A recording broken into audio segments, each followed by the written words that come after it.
검찰 개혁과 관련한 못된 왜곡과 거짓 선동을 즉각 멈추기 바랍니다.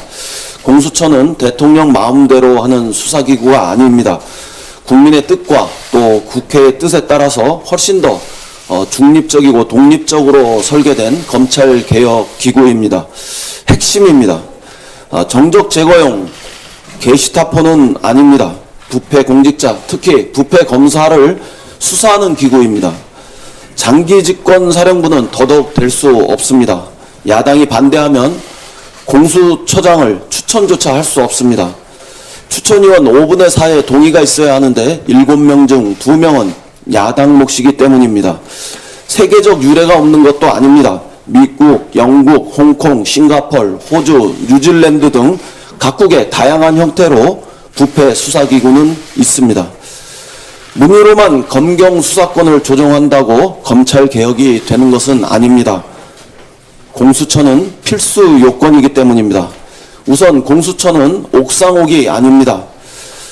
나홀로 검찰의 3층 집을 놓고 그 위에 4층 집을 얹는 게 아니라 공수처, 검찰, 경찰로 1층 집 셋으로 나누는 검찰개혁, 사법개혁의 설계도입니다. 공수처 없이 비대한 검찰 권력은 견제할 수 없습니다.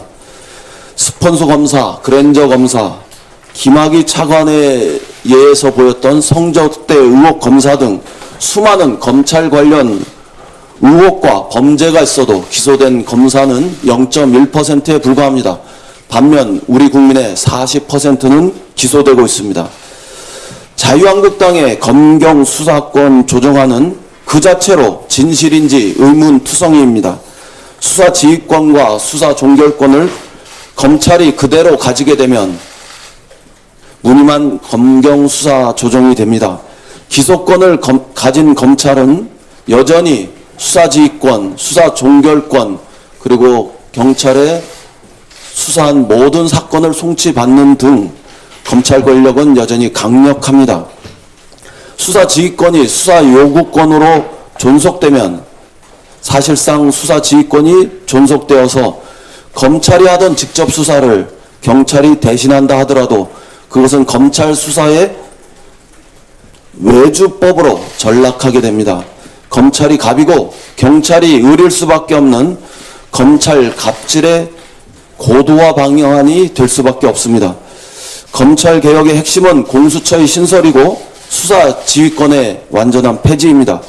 자유한국당은 눈 가리고 아웅하지 마시길 바랍니다. 우리 국민은 이미 촛불을 들고 공수처의 신설 그리고 수사지휘권의 수사지휘권의 폐지 등 검경 수사권의 완전한 조정을 이루라고 명령하고 있습니다. 정략을 버리면 국민의 진실이 보입니다. 국민의 명령이 들립니다.